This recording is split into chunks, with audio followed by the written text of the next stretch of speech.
மற்றும் ஒரு அண்மைச் செய்தி, கரூர் சமூக வலைதளங்களில் அவதூறு பரவுகிறது என்று கூறுகிறீர்களே, என்ன பரவுவதென இபிஎஸ் கேள்வி எழுப்பியுள்ளார். கரூர் பெருந்துயரம் தொடர்பாக முதலமைச்சர் வெளியிட்ட வீடியோ குறித்து இபிஎஸ் கேள்வி எழுப்பியுள்ளார்.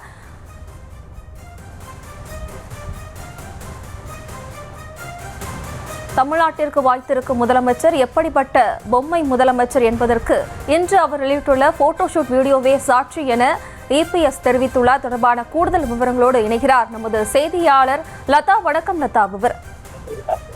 வணக்கம்.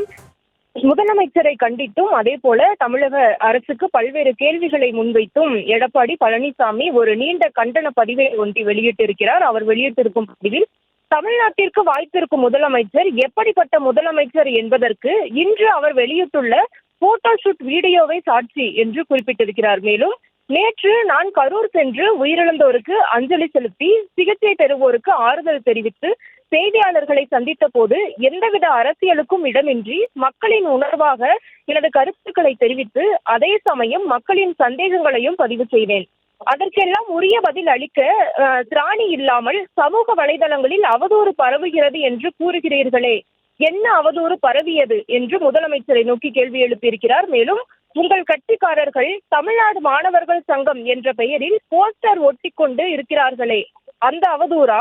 உங்கள் அரசின் காவல்துறை பிரச்சாரம் செய்ய ஒதுக்கிய இடத்தில் உள்ள குளறுபடிகள், திமுகவின் வழக்கமான ஆம்புலன்ஸ் அரசியல் தடியடி நடந்த காட்சிகள் வெளிவந்தது, அதை பற்றி பொதுமக்கள் பேசுவது, இவையெல்லாம் வதந்தியா என்றும் கேள்வி எழுப்பியிருக்கிறார். மேலும் பொறுப்போடு நடந்து கொள்வது என்றால் என்ன? உங்கள் அமைச்சர் ஒருவர் அழுவது போல் நடிக்க தெரியாமல் மாட்டிக்கொண்டாரே, அதுவா?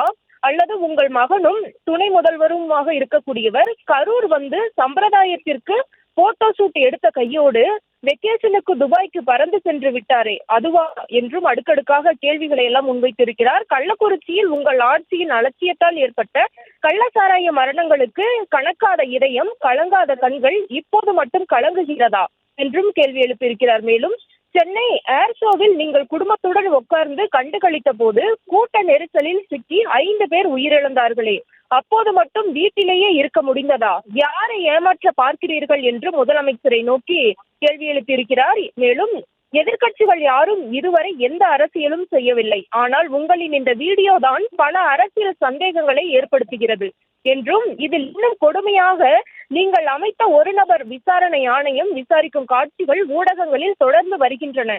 அதை பார்க்கும் பொழுது மக்களுக்கே இது ஒருதலை பட்சமான அரசின் தவறுகளை மூடி மறைக்கும் ஐவாஸ் ஆணையம் என்பதை காட்டுகிறது என்றும், மக்களுக்கு இந்த அரசின் மீது, அதாவது இந்த அரசு அமைத்த விசாரணையின் மீது நம்பிக்கை இல்லை, கரூர் துயரத்திற்கான உரிய நீதி கிடைக்க நடந்தது என்னவென்று மக்களுக்கு உண்மை நிலையை தெரிய வர சிபிஐ விசாரணைக்கு உத்தரவிட வேண்டும் என்றும் சிபிஐ விசாரணையை வலியுறுத்தியிருக்கிறார். மேலும் முதலமைச்சர் அவர்களே, மக்கள் துயரத்தில் இருக்கிறார்கள், இந்த நேரத்தில் உங்கள் போட்டோ ஷூட்டுகளால் மக்கள் மேலும் துன்புறுத்தாதீர்கள் என்றும் முதலமைச்சரை நோக்கி குறிப்பிட்டிருக்கிறார்.